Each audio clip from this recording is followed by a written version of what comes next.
Well, good evening, Sidetrack Sunday gang. What's going on? Happy Mother's Day to the moms. If you haven't gone and wished your mom a happy Mother's Day, go do it. Go do it. I'll wait. Oh my! I tell you what, folks. This. Oh man, it's been interesting. Here it is, and as you all know, I was the other day I was putting out the latest episode and realized that I had Sidetrack Sunday tonight, and I was like, oh well, it's a good thing I checked because if not, oh boy. Any rate. So here we are. It is May the 11th of 2025. This is Sidetrack Sunday number 2 for the month of May. And welcome in, everyone. We're going to go down our participants list here in just a second. Give me a minute to get over there. And hopefully this thing is updating the way it should. If not, it is what it is. All right, so right now in the chat, we've got Mr. Almar, we've got Mr. Chuck Schreiber, we've got Dave over at DB Tech, we've got Frank Neer. Hey, welcome in, Frank. We've got JD over at Grandpa Rails, we've got JJ over at Great Northern, we've got Ed over at Happy Valley Hobbies, we've got Mr. Joe Rader over at the Block Rock Central, we got Mr. Ken Amos, B&O 51 in the house. We've got Bob over at the PK&W Model Works. We've got myself, although I am really not sure that I'm here, but we'll roll with it. We've got Mr. Ron Moen. We've got Mr. John number 2 over at the Schuylkill River Valley. We've got Mr. Ron over at the Southwest Railroad. We've got Dave over at Sparky 107. And we've got Steve 87 PSAP in the house. And I do believe that Wigwag Workshop was in here at one point in time, but I don't see him in the list. And I didn't see Rodney in the list either. And Rodney's in the house. Welcome in. And there's Wigwag. There's Steve. The other Steve. Another Steve. All righty. So, this is going to be an interesting ride, I'm sure. As you all know, before I get into what I wanted to talk about, hey, there's Rusty over at Possum Bayou. Welcome in. Right now, Brian over at the Iron Horse is running a contest. So if you haven't gone ahead and gotten to be a part of that, make sure you jump on that. I will see if one of my moderators can throw the link to his contest in the chat for you. He is now on week number 2 of that. So that's where we are with that. Hey, Michael Schuster's in the house. Welcome in. So if you all are interested, go over and check that out. So we're good there. Like I said, we'll see if we can't get somebody to throw the links up in the chat. And let's see. I saw Real Artist is in the house, and that would be Mike over at the Real Artist. Welcome in.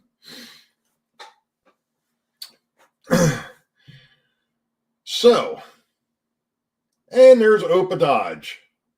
Welcome in. I'm not even going to try if John number 2 is here. He does it faster than I do. Well, thank you, Sparky. I appreciate that. And thank you, John. John number 2 just threw the link up to the contest for Brian over at the Iron Horse route. And so if you're interested, go check that out. Somebody said tree. I don't know if Rick the Tree is here or not, but I have a feeling he might be in here someplace. Hey, there he is. Yep. Rick the Tree is in the house. I saw JP over at the Beaumont Hill subdivision is here. Welcome in. I thought I saw somebody else sneak in as well. Like I said, I know I said hi to Opa Dodge. If I haven't said hi, like I said, it's because of the fact that I either haven't caught you in the chat or I didn't see you in the participants list, and I have closed the participants list because that thing, YouTube causes me problems with the computer. And although right now, knock on wood, things are looking pretty decent. So, and that is actually one of the things that I will touch on here real quick, because I'm sure that folks have been listening to me babble about this thing for about 2 years now. Due to some things, I'm actually in the market looking for building my own PC, something that I'm going to know what's in it so that I know what I can upgrade, what can't be upgraded, what would need to be swapped, so on and so forth. With that being said, I've been working with my daughter's boyfriend, John, another John. We call him Jay. Been working with him on going ahead and actually building another PC. So hopefully here, I'm going to say hopefully maybe within the next month or so, I might be running on a new machine that is going to be more or less dedicated to doing video editing and live streaming, which will be good. Because like I said, this thing here is just not, yeah, I hear you, Opa Dodge. And to be perfectly honest, the one that I've been running on for the last couple of years was a hand-me-down. The computer that I had built 20 some years ago died on me a couple of years back, but that was an older machine. It would have never been able to handle this anyway. But yeah, it's definitely getting to the point I realize that I definitely need to build something that is going to handle what I want it to handle. The biggest thing is making sure that I had enough USB ports, that they were going to be separated, so that way, and that way I could use the multiple cameras and things of that nature that I want to run. So that's kind of where I'm at. So, yeah, there's Wigwag Workshop. Hey, welcome in. So, yes, I mean, I do plan on actually, like I said, this will be the second computer that I've built. The first one I built 20 some odd years ago and had basically 20 some odd years worth of work out of the thing. I just kept changing parts and upgrading it as the time went on, changed out the power supply in it at one point, changed the motherboard out in it at one point. So I'm fairly well versed of how to manipulate and how to build them. It's one of the things with this one here, when I got it, knowing that my stepfather-in-law was a techie, it had all sorts of bells and whistles in it. I'm like, well, this is great. He passed away in, 16 or 17? And I know that this thing was probably 5 or 6 years old at that point. So this thing is definitely worked. It's definitely worked out. It's just gotten to the point now where it's beyond, and that would be Steve over at the Wigwag Workshop. For those who were looking to know who that is. Yeah, that is Steve over at Wigwag. I wish I had the discipline to keep one machine insulated from the internet. Yeah, well, I don't think I've got one computer that is down here that is not on the net. And it's because it's a very old machine, and I don't plan on upgrading that thing anytime soon. I don't need to. That is basically pretty much become a web server, or not a web server, but a server for the home. Hey, Greg. I hope that you're doing all right there, my friend. Good to see you in here.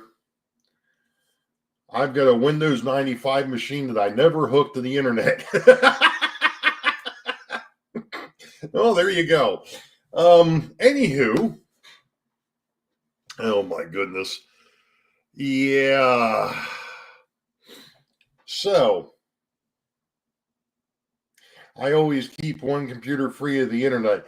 And eventually that's what's going to happen down here. The computer that is going to be basically quote unquote tied to the railroad will not be on the net, and it will not be, it's just going to be disconnected from it.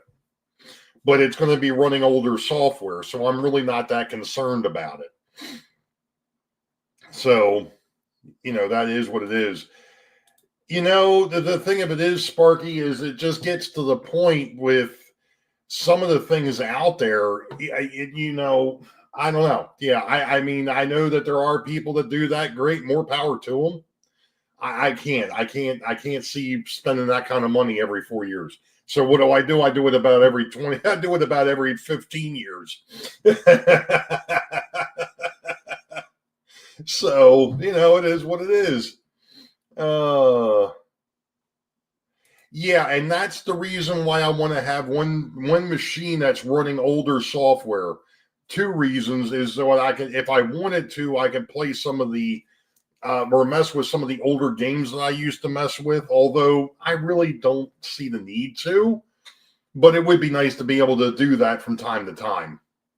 Right now, I can't do it because everything I've got is Windows 7 or higher, and the stuff that I've got was designed for 95, 98. So, it is what it is. Anywho, let's see. Todd Armstrong, Trackside Action, is in the house. Welcome in, Todd. Let's see. And of course, everybody's been wishing John number 2 a happy birthday.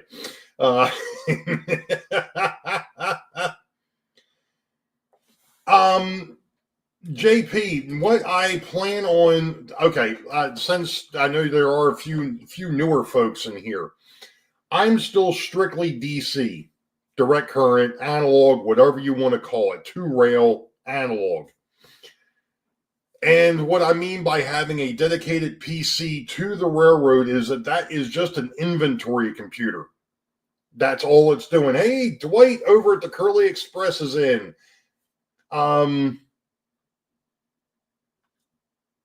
Anyway, the computer would strictly be for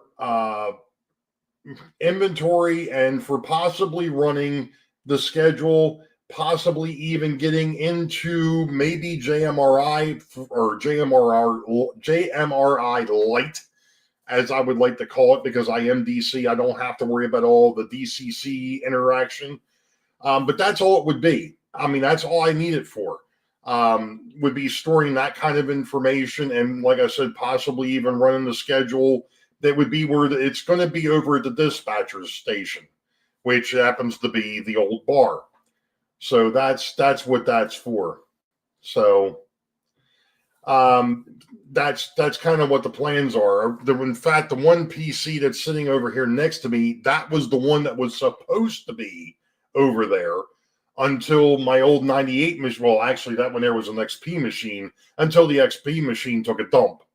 Then, because of the fact that I needed something to act as a server, I brought the other one. I brought that one over here and modified it, and that's what I've been using. So,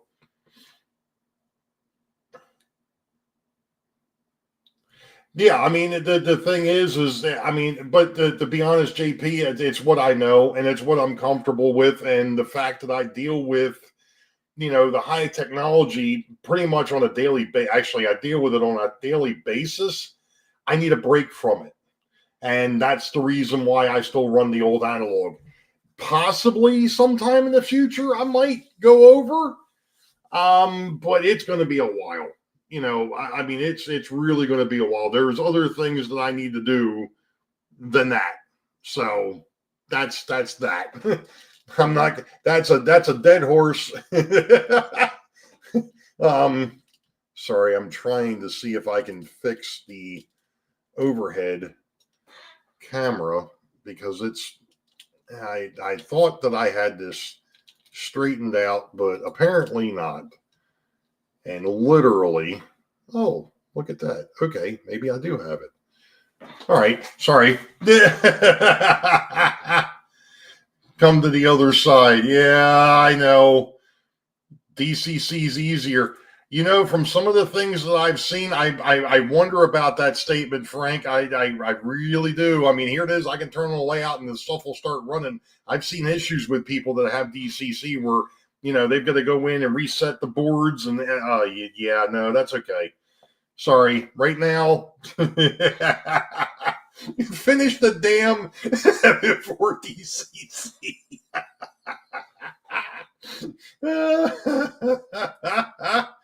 Oh my gosh. Okay. Anyway. Oh boy. All right. Tonight's topic.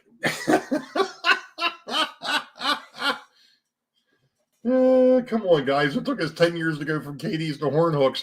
And the fact of the matter is I'm still in the process of doing conversions. I still like Joe's. Joe's to finish the damn scene. Oh my gosh. Hook and loop couplers. There we go. We'll go back to the old Tyco days. Oh my gosh. And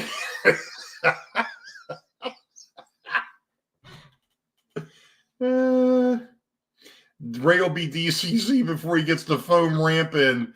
You know what though, Ken? I'm actually closer to being able to put that foam ramp in. Don't go there. Oh, jeez. You know, I could go elsewhere for this abuse. But it wouldn't be as much fun. Anyway.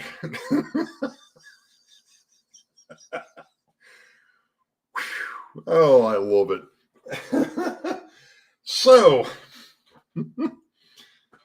tonight, yeah, it's only been a year. Exactly. Anyway, tonight's topic is something that is, I guess it's one of those things as model railroaders. Ray is still using a rotary phone.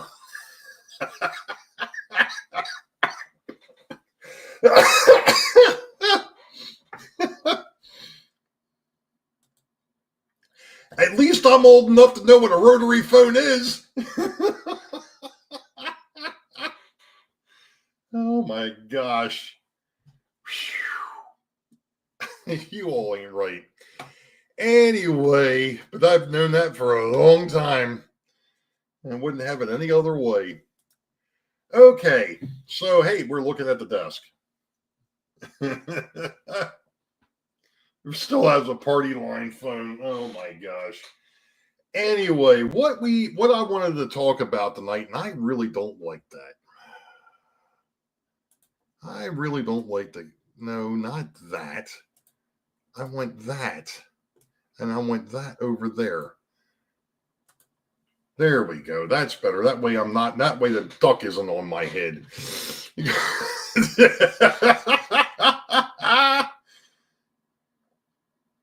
So if Ray and John built a train oh my gosh, here we go.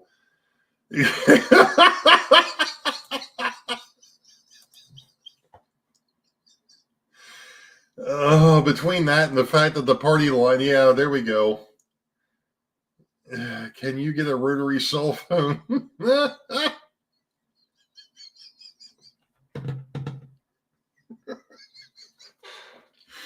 Alrighty then. Anyway, here's a subject that I don't know if too many folks have touched on. And that is, and if you looked at the description, you know, it talked about, sorry, I'm still trying to get this thing, there we go.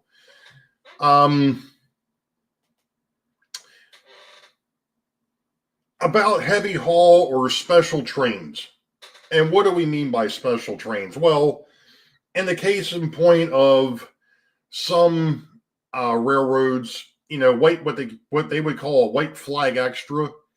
That's an extra train that's not on the schedule that gets added in, and that's added to the schedule and runs on the rails. And of course, depending on what it is, it may have priority over everything else. And then when you go into your freight lines, you get into something like this dude. And this here is a transformer car, JP. This is a 8-axle. This was 3D printed. It took a couple of hours to print the whole thing, and yes, it does come in pieces. I have not glued this together yet, and yes, there is a fish weight in the center here. I weighed this thing down to about 6 ounces. And yes, it's got horn hooks on it. But what I wanted to talk about is the difference in error. Now, and like I was talking to Sparky about a couple of things the other day, because I've actually got another transformer car that had parts that I wasn't too sure about. But at any rate, this is, with the exception of the axles and the wheels, this is completely 3D printed. It took about, like I said, 5 hours or so to print the whole thing. The car, the trucks, the extensions, and the transformer. And of course, then there's also this cradle that sits on top. Like I said, I haven't glued any of this thing down yet.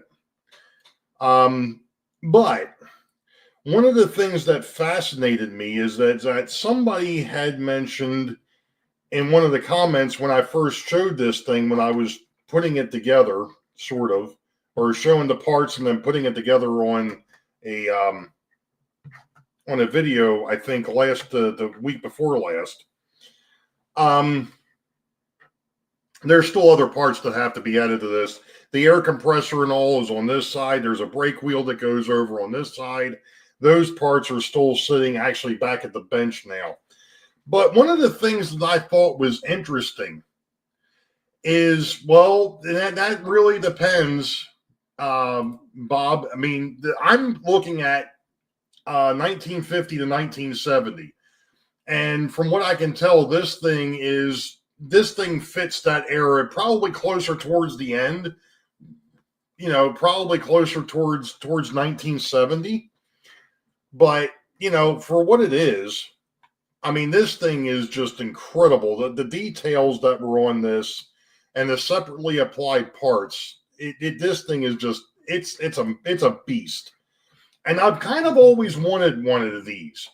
And this seemed like a good way to go. I've got a 3D printer. Somebody had one out there. Hey, let's give it a shot. If it fails, it fails. But I can go ahead now and not have to worry about taking a $100 piece of rolling stock, taking the colors off of it and painting it up myself. Where this one here is a blank slate. I can do whatever I want with it. What else you print besides that? No, I mean, the transformer itself was 2.5 hours, I think. And then, each one of the parts, it all added up to about 5 hours. But yeah, I mean, this thing is really cool. But there was a couple of things that I wanted to touch on. And that is, I noticed when somebody had sent me a very recent video of 2 transformers being moved on the railroad, there were no tie downs. There was no chains. There wasn't any strapping. None of that stuff. Hey, Deep Run Mike, welcome in. But but that really got me. I'm like, well, wait a second. How are they holding that massive piece of equipment to the car? And then I remembered hearing somebody say something a couple years ago that what they've started to do is they've actually started to bolt them to the car itself. And I'm still sitting here scratching my head like, is that really a good idea? And there you go. Sparky just confirmed it. They're welded to the car. And I'm like, I just don't see how that's that's just, that to me looks like that just sounds to me like a recipe for disaster. But, maybe I'm wrong. But at any rate, I'm going back to the older days where they actually did tie these things down. Where you had the wire or the rope or what have you, holding the car in place. Hey, Floyd Robbins, welcome in. There's a name I haven't seen in a while. Sparky was saying something else here. Hold on a second. We have one coming in 10 days. Nice.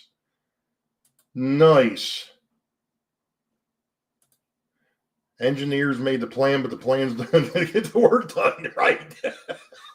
So anyway, the plans for this dude. This is going to become B&N Railroad car number 13. So this is going to be a dedicated car. Now, how is this going to work on my railroad? Good thing you asked. The way that this is going to work is, and as I saw the other day, John Train BFGR, welcome in. The way that this is going to work on my railroad, and the way that I saw it done the other day, was, you've got your locomotives, then you have what I consider an idler car. And then you had the lowboy with a transformer on it. Then you had another idler car. Then you had another car with a transformer on it, another lowboy. And then you had another car behind that, another idler, and then a caboose. And the way that the prototypes do this, now I'm going to go ahead and go on a stretch here because I'm not that familiar with it, but I've heard enough over the years about how railroads handle something like this. Jim Hediger mentioned something about these years ago in one of the Dream Plan Build video series videos. Obviously, something like this is not something that shows up on the railroad all the time. This is not something that they do on a daily basis because of the fact that it's weight restricted, it's length restricted, it could be width restricted, depending on what's being carried. In this case, it's a transformer or some sort of electrical appliance for high voltage AC. Does the AC transformer work on it? Nice one, Frank. Thanks, Frank. Appreciate that, buddy. And if anybody didn't catch that, this is what he was talking about. Jeez. Oh, friends like this. Yes, I know.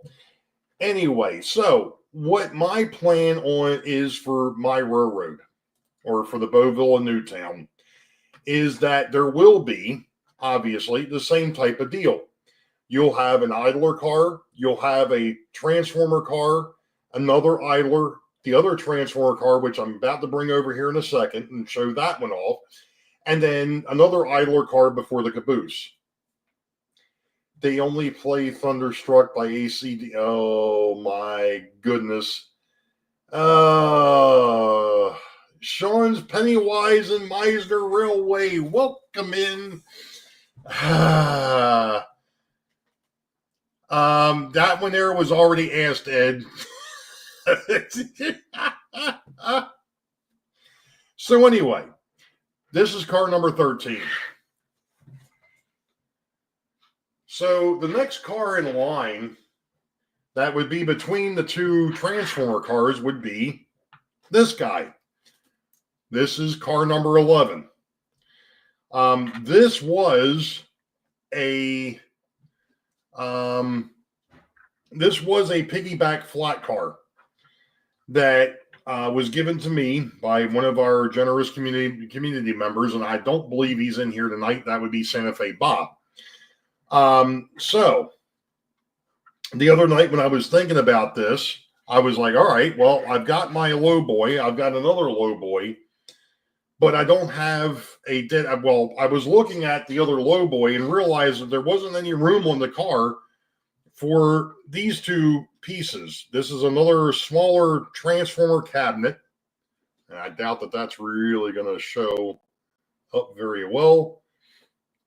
And then from what Sparky was telling me, this is I guess, an insulator rack or something of that nature. There's supposed to be breaker over there, Ray. I would imagine these are supposed to be breakers. Then you've got the tie-ins, and then of course it would go out to your high voltage grid. They're supposed to stand up. Okay. The funniest thing of it is on the kit that this came from, and I actually mentioned it in this past Friday's episode 16. This was an IHC kit, and I still have another one of these and another one of these that I can build, which I'm going to do, which will fill this car. Now, these are obviously a lot lighter, so this isn't going to be, outside of the realm of a possibility. So I can go ahead and I can put another one of the smaller transformers and then, put this on the opposite side like that and be done.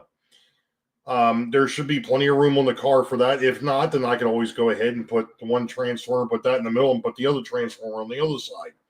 Again, these will not be removed from the car. And I'll get to that in a minute. So there's one of my idler cars. So that one there is going to sneak in between the big one and the other transformer car, which is coming into the picture. And that would be this dude. Now, this is actually B&N car number 12. And this was an old Bachmann flat car that used to have a missile on it. If anybody remembers from the 80s, Bachmann had this missile launcher sitting on this flat car, which was beyond not being realistic. So I took that off. It's in a box somewhere in the back. And Bob was asking about this. Why are idler cars needed when there is no overhang? It's more or less for weight distribution. I mean, even though the larger this car here, which has got 8 axles, which will spread the weight out fairly well, you still wouldn't want, going across a bridge, for instance, you wouldn't want this and another transformer right in front of it. You want that weight to be distributed out a little bit farther. That's the whole idea behind the idler car. So anyway, the other night, when I was messing around with car number 12, and I went and put the transformer on this dude, I realized that there was a problem. The first one was the fact that the tie downs that were originally on here, which are now these weight things, which were 3D printed from the other car, had broken off this car years ago when I was trying to put this together, or put this transformer on here. And Joe, you might be right. That you might be right that they may not have shipped them with the other car. And again, Rodney, you're probably right. It's more or less a buffer car, not so much an idler, but a buffer. Anyway, the tie downs were gone. So I went ahead and glued those in. Now, of course, as Joe just pointed out, you wouldn't probably see the insulators on the transformer as it left the manufacturer. So, which is actually probably not a bad thing. Because one of the things that I found is if I was to go and put this, which is the same cradle as came with the other transformer, it does not fit. I can turn it upside down and put it on here. That'll work. But the problem is the tie downs were directly, even with that, the tie downs are directly below where this sits. And I was kind of like, well, that's not going to work very well. So the thought process, again, was to print out a second cradle, which is this one, and basically modify it to where it would be, over top of the car, but out far enough to where I could use another set of tie downs. Hell, buffet cars and buffer. Oh my gosh. Would that be Jimmy? Oh, I'm sorry. Any rate. So this here happens to be a 6-axle. This is an old 6-axle car. So the thing of it is, so what I did earlier today, before we went out to meet up with my mother-in-law, and then I went up to my brother's house for the afternoon, is I went ahead and drilled 4 more holes so that I could put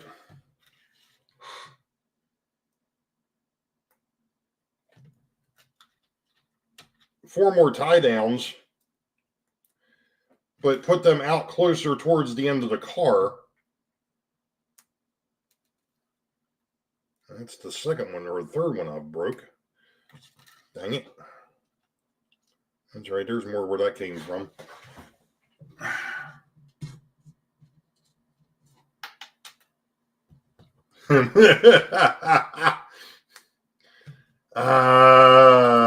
Thanks, Ken.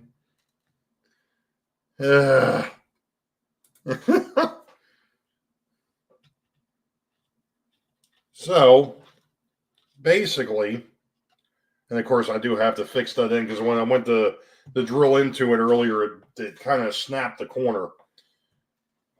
So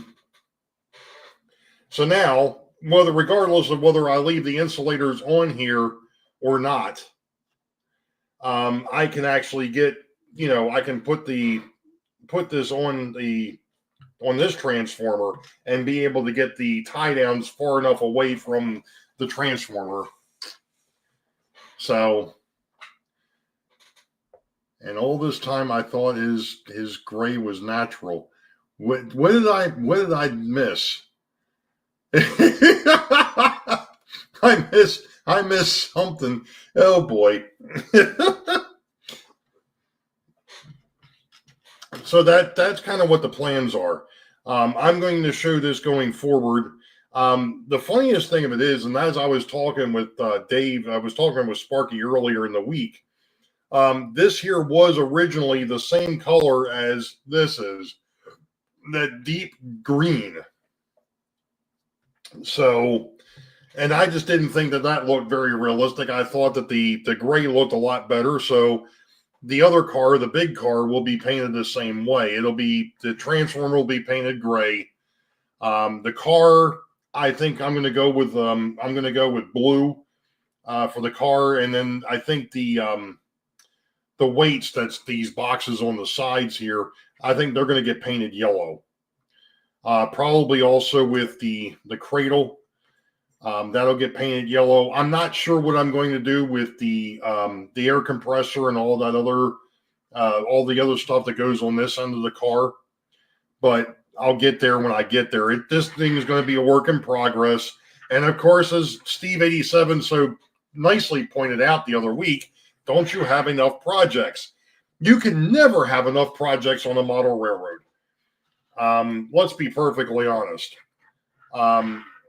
So, and I'm going to try to see if I can zoom this camera back out a little bit. Let's see here. To configure video. There we go. And let's get that the heck out of the way. Camera control, zoom out, boom. I know that was awfully quick. But now you get a kind of an idea as to what I'm thinking about doing here. So you've got your transformer car, then you have a buffer, then you have another transformer car, and then of course I'll have two more flat cars that'll just come out of the normal rolling stock that are in the yards. Two more flat cars. We could even go ahead and put maybe a flat car on one end and a box car on the other. That could possibly be a thing too. I don't think I've ever seen that done before, but again, it's my railroad. I can do what I want. The other thing I was thinking about here, and I'm going to get back to it. I'm going to get into a couple of things about how this thing is going to work. I'm thinking about taking a page from DIY and Digital, which is Jimmy over at DIY and Digital. He had made mention, I guess it was last year. These are no hump cars. Oh boy. Oh boy, oh boy. Any rate, have you tested the car on the track yet? How did it run? I'm getting to that. I haven't. I'll get to that in a minute. So the way that this is going to work on the railroad, south down switching. Welcome in. Let's see, south down. Do we have a name for south down? I don't think I've even got you in the list here. How did we manage that? Holy moly.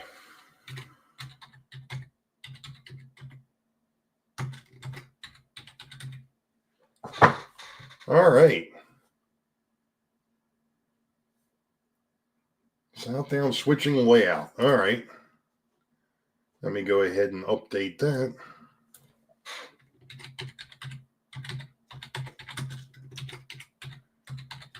And is it my understanding that is Leo? I'm sorry. It must be. Okay, cool.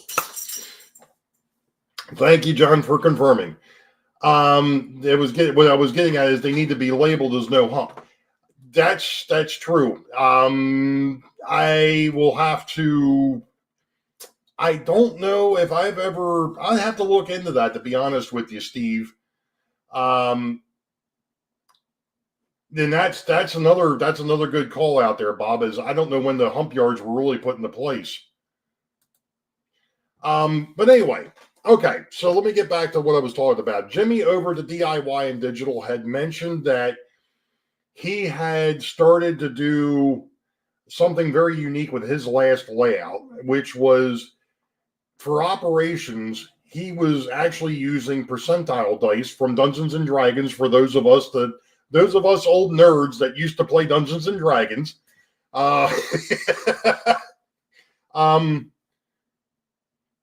Anyway, he had put together a thing to where, different percentages meant different things. There might be, let's say 50% of the time or 75% of the time, it was normal operation. The other 25%, he started throwing in different things where there was a tree down across the line, crossing gates that weren't working, things of that nature. And then 3% of the time out of that 25% was something like this, a special run. God, it can't be used on Wednesdays. Oh. Boy, Steve, you are on a roll tonight. I'm just not sure if it's a hot dog, hamburger, Kaiser, sub. Anyway. Jeez. So that was kind of my plan, was to go ahead and come up with something very similar to what he came up with and be able to put this in on the railroad. Now, a couple of things. First off, my thoughts on something like this is that this is only going to be a southbound train. So, in other words, the manufacturer is in Harrisburg and they're shipping it down to Richmond or somewhere up near Harrisburg, what have you. It's coming from Harrisburg and it's going to end up somewhere down near Richmond. So, what that would be is the train would actually, like I said, take that run from Harrisburg to Richmond, but at the end of the run, it gets five finger mic'd back to the Harrisburg Yardmaster. So it's going to be ready for the next run. Now, the other thing that happens is if this thing were to come across the railroad, it's only going to supersede through freights. Local freights and passenger trains, the two passenger, the local passenger and the or the express passenger trains are not affected. It would only happen during, like I said, during or possibly during a through freight run. And during that through freight run, those two runs, whatever they are, would not be so much skipped, but this would be inserted between whatever run was there and the next through runs. So this is going to be the only train that runs at that point. It's going to make things a little unique, but I think I can make it work. So that's kind of where That's kind of where it's going now. Have I run this car on the layout yet? No. I have, however, pushed it across the rails on the layout, and it seems very smooth. It seems like it'll work very well. But what I wanted to do is I wanted to get the other transformer car, this guy. I wanted to get this guy set back up before I started running any transformer cars across the layout. So that's kind of what I'm working on. So that one, the big one's waiting. This guy is waiting for me to fix the other car, and then we'll give it a run across the railroad and see what happens. But yes, before I go too much further with that, it is going to get tested on the railroad. And like I said, I did weight it up to about, I think when I got done, it's like 6.5 ounces, which is probably still a little light, but it's close. And I agree, JP. This thing is a beast. You know, I mean, this thing is the detail on this for a 3D print is not bad. I mean, it really wasn't hard to take apart either to get it out of the support mechanism. It was probably the easiest thing I've had to get out of the support mechanism, which was incredible. But yeah, that's kind of the plans at the moment.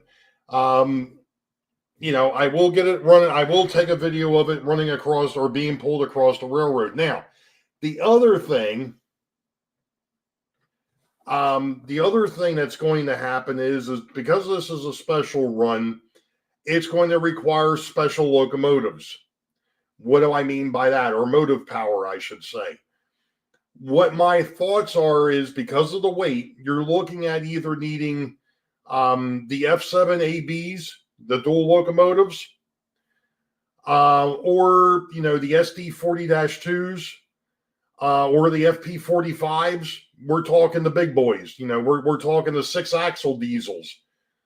You know, that to me is your motive power.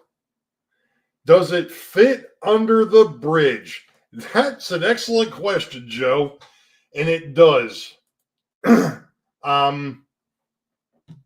This does fit the NMRA standard. So that it will fit underneath the bridge that I went ahead and modified. It should fit through there. I haven't actually looked, I'll be honest, but it'll be one of those things. Rip the surprise.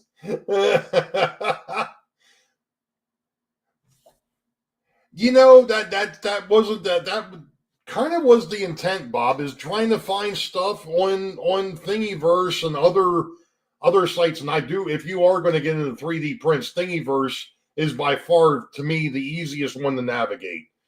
And it's not only that, but most of the stuff that's up there is free. Darren Hamill, welcome in, long time.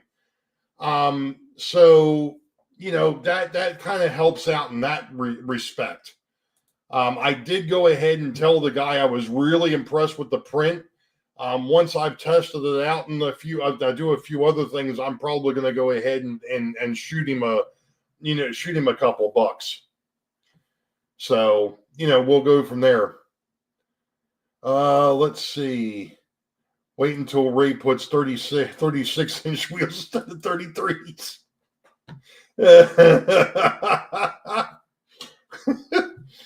So, like I said, I'm actually impressed. I did kind of push this through the S's, and it handled the S's no problem. Let me go ahead and turn the car over so you can actually see. And of course, as the parts fall off of it and the fish, but that was one of the tie downs that just disappeared. Where did that go? That's all right. I've got more of them. I've got plenty more. So, you know what? Here it is. I'm trying to show it to the stupid camera. All right.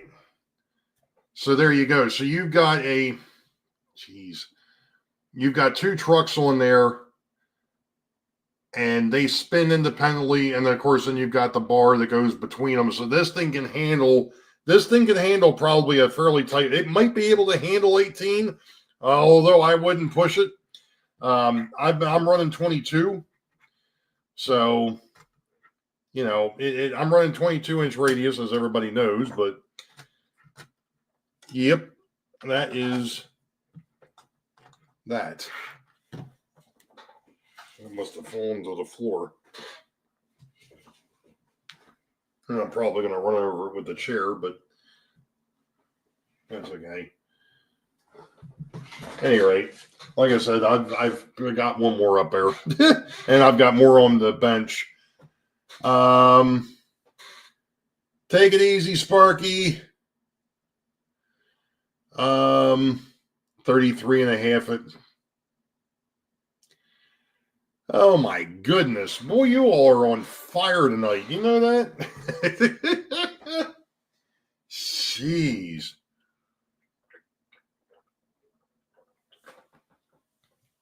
Oh my goodness. At any rate, all right, let me transition this thing back. So that's kind of the thoughts. And, like I was saying, going back over to a couple other things here real quick. Somebody else had mentioned or asked me, I think it was in one of my episode videos this year, if I had, or actually, no, it wasn't. It was actually a couple years ago. Had asked me if I've got a rundown of how the railroad operates. And I kind of do, but I don't. Ray, was this print from the guy? Yes. Yes, it was. Actually, if you want me to, I will go ahead and do this because I bookmarked the thing. As soon as I figured, there it is. And let me make sure this is the right one. Yes, it is.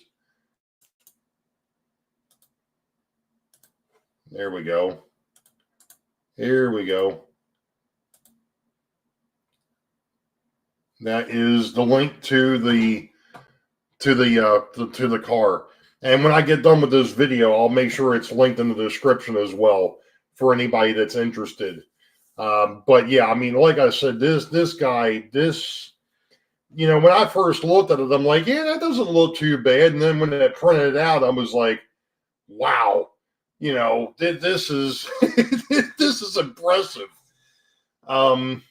This thing is absolutely impressive. I will definitely see if I can find some to see what else the guy has put up on Thingiverse, and definitely be exploring that. But at any rate, I do know that there are a couple of things. Let me get back to the operation stuff, and then I want to close out with some other upcoming things.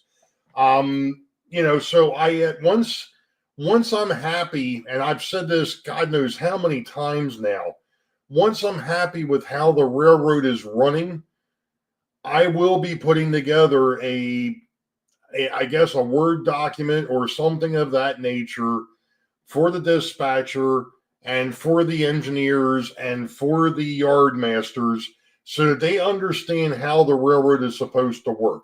Or I may just have a short training session before an op session that says, this is what happens, this is what's going on, these are the things to be mindful of. The thing that you have to remember, last year, one of the things that I did is I changed my car, my car card system. It was more or less my train card system. I do something a little different than I think most folks. Of course, I do a lot of things different than most folks, but one of the things from the operations side that this railroad does different than what I've seen on anybody else's is I have train cards built for every run on the railroad. Actually, there's two on each card. So you have when that train goes from, say, the south end to the north, and another one from when it goes from the south back, or from the north back south. So so one 3x5 card has both transits on it. Makes it a little bit easier to do things, I think. And if you're looking at the card, there's a list of what's supposed to be on there. The passenger trains are a little different. That there isn't much that goes into those. They've got their schedule as to what they're supposed to do, when they're supposed to do it, and they just fall in line. The freight trains, on the other hand, outside of the 2-unit trains, which is the chemical train and the coal drag, the other ones are all mixed freight. And the locals, they're supposed to have up to 10 cars. The through freights run about 15. I've been a little flexible on that. Sometimes there's more, sometimes there's less. One of the biggest issues with this railroad still is space. What do I mean by that? You've got plenty of room down here, right? What are you talking about space? The drawer system that was put in, 3 drawers for the north yard, 3 drawers for the south yard, there isn't enough room for you to have overflow. So what happens is if I build a freight train in the south yard that consists of 3 flat cars, 3 hopper cars, 3 gondola cars, 3 refrigerator cars, and 3 box cars, that same number of cars and types of cars have to come out of the north yard for there to be enough space to be able to put them in place. Because if not, then you run out of room. So that's that balance. And if you remember correctly, those of you that have watched for a while, one of the things that happened very early on, I realized that I was moving freight from one yard to the other faster than what it was returning. And I was like, well, that's got to stop. I've got to figure out something better than that. So yeah. Do you have a siding capacity for those trains? That's a great question, Bob. Here's another funny little idiosyncrasy with this railroad. The outbound tracks in the yard are 4 tracks deep. Yeah. Okay. those 4 tracks together are actually shorter. I'm sorry, the inbound track is actually shorter than those 4 tracks combined, which means that when a train comes into one of the 2 yards, they're tying up better part of the main and the hidden staging area. So you have to get them off the layout to be able to bring another train in. So, hey, Caboose 1973, welcome in. So anyway, that's one of the issues that the 2 hidden yards have, and one of the problems that I had with JMRI in the very beginning was trying to figure out, okay, how am I going to work this when, my actual outbound tracks in the yard are like 2 times longer than what the inbound track is to the yard. All right, that's a problem. There's workarounds for that. That's not a big deal. Now, talking about the sidings on the railroad itself, hey, Delmarva Rail fan, welcome in. Yeah, exactly. You're going to have to, and one of the things that I've said from the beginning, the 2 guys that are going to be back at Richmond and Harrisburg, they are going to be busy, and they're going to have to be thinking ahead to make sure that they keep everything balanced between those 2 yards, because it can get out of hand quick. That's one thing. The guy that's running the Beauville yard has to be thinking ahead. Not so much has to worry about balance, but he has to worry about where cars are being, or where rolling stock is being stored. Because if you tie up the wrong track and you've got another train that comes in, there's nowhere to put it. And I can't tell you how many times down here by myself I've run into that problem. That was funnier than heck. I'm down here one night going, well, crap. Whoops. Well, that's the thing, the Deep Run. The 2 hidden yards are basically off layout. They're staging yards. I mean, if you look at the rolling stock that I've got back there, we're talking, all the passenger trains and all the freight trains, the 2-unit trains. That's the rolling stock for the freight cars is underneath the layout. The passenger cars are actually stored underneath the shelves where the locomotives are on top of the layout in the yard area. So, like I said, you just have to be thinking. And that's the whole, I'll never forget, I had said something about this years ago. To me, operating a railroad is almost like playing chess. You have to be thinking ahead. You have to be aware of what's happening and be able to make changes to what your thought process was pretty much on the fly. And, being a single operator down here on this railroad has taught me quite a bit of, well, shoot, that's not going to work, and having to revamp it. There's been a lot of things that have happened on here that have come and gone. I've tried different things. I've moved things around. And I've finally gotten it to the point where I think it makes the most sense. Ultimately, at the end of the day, those of us that want to, and if you would have asked me years ago, do you think you'd ever build an operating layout? Because let's face it, a lot of us started off years and years and years ago with the racetracks, the 2 loops that just, loop the 4x8 sheet of plywood underneath the Christmas tree.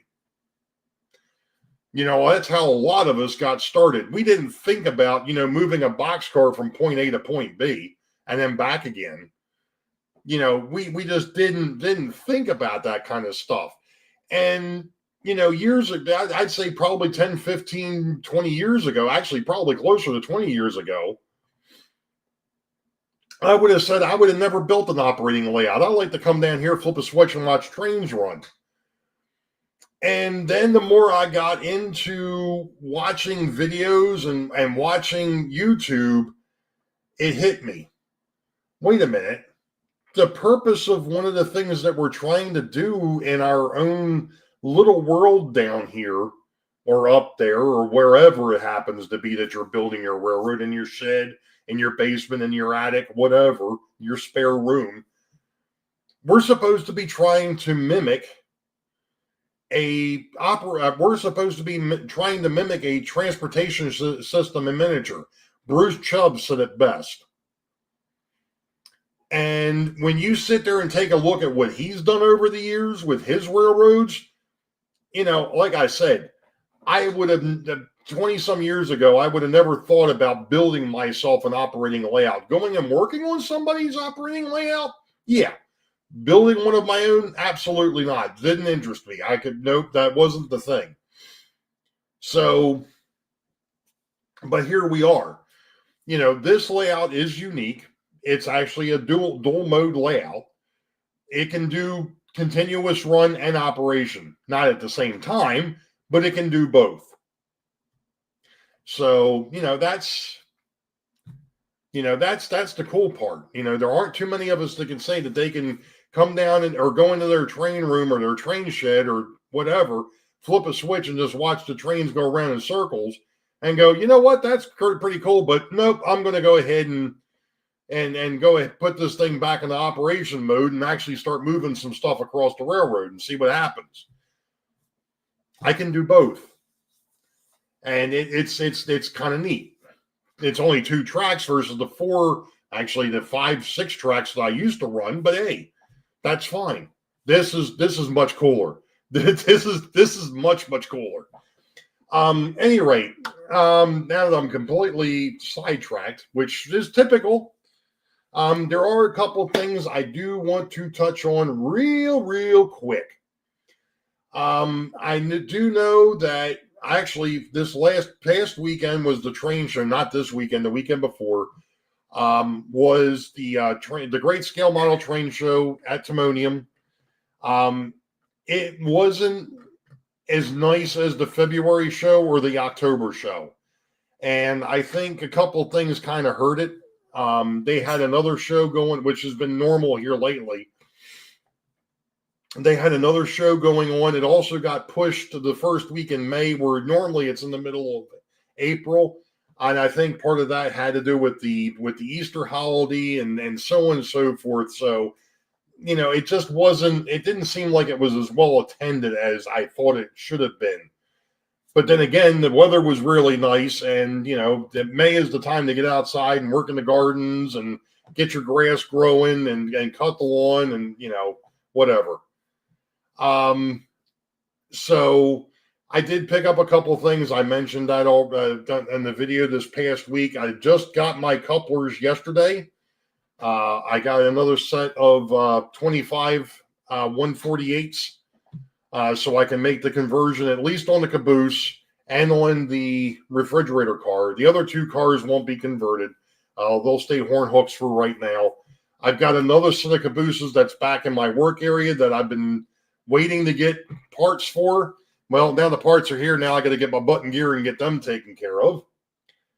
So that's pretty much that. So that was the first thing I wanted to mention. The reason why I bring it up is I didn't meet them, but I've had comments or I've seen other videos from other YouTubers that were at the show, and I've left them comments, and I've actually had a couple of them comment back and saying, hey, I didn't know you did a meet and greet in the fall, but I'd be interested in that. Just let me know if there's an invitation. I said, no, there's no invitation. You just show up. So take it easy, Ken. So basically, if anybody is watching this after the fact, yes, there is still going to be a meet and greet in October. I believe the October show is the end of October now, the 25th and 26th, or the 24th and 25th. I'm going to pull it up. GSMTS, Great Scale Model Train Show in Timonium. Let's see here. Show dates. Literally. And did they move it again?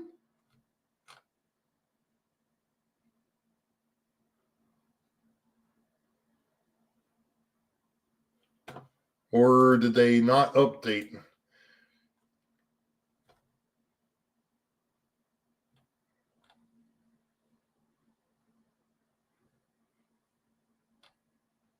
Did they move this again? No, they didn't. Okay, it is the 25th and 26th. There we go.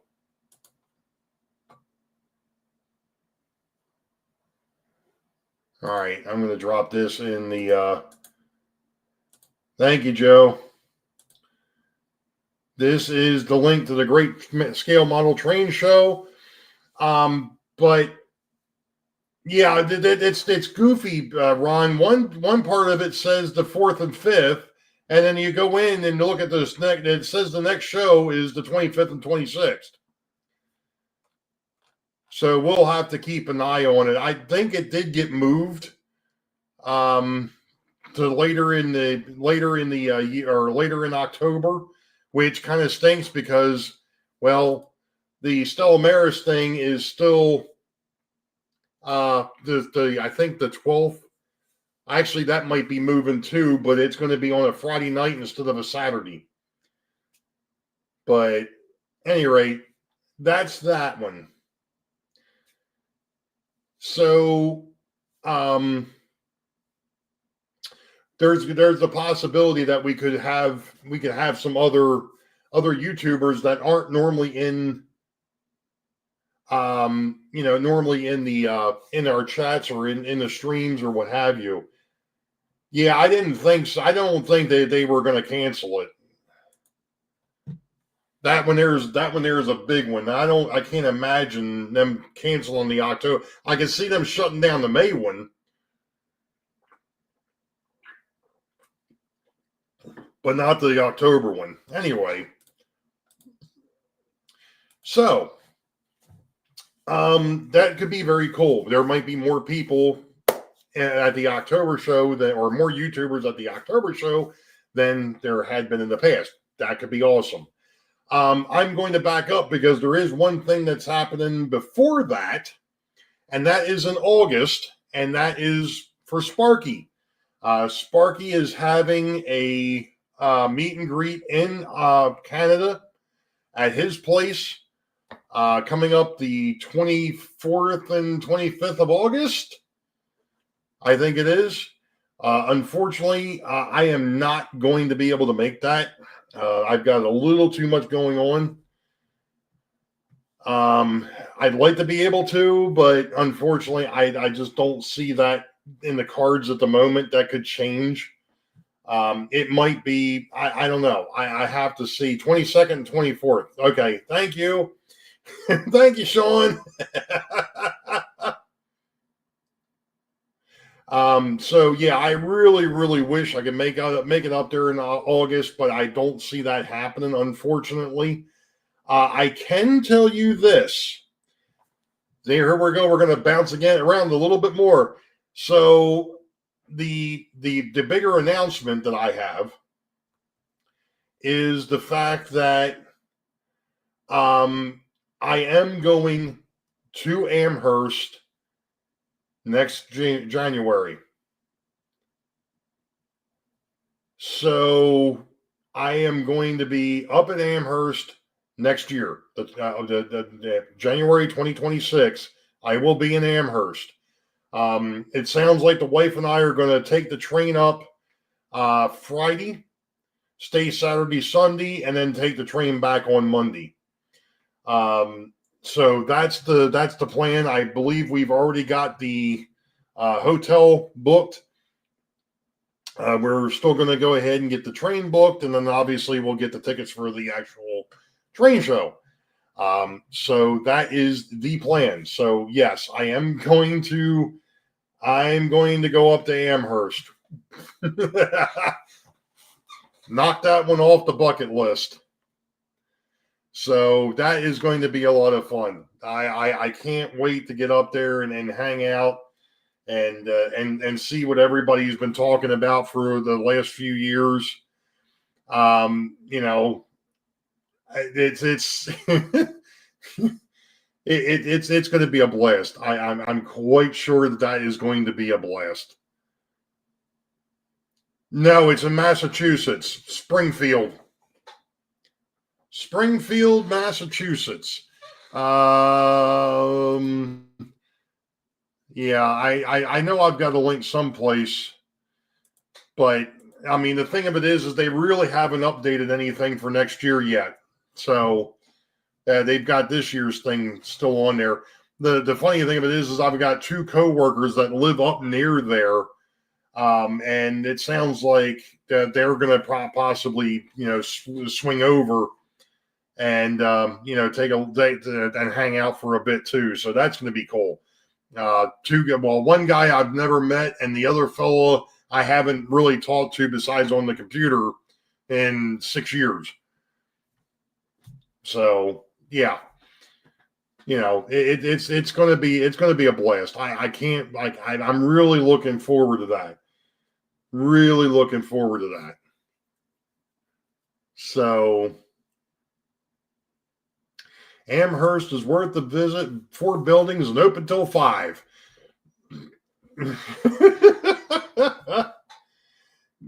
Yeah, I'm really looking forward to this. Really looking forward to it.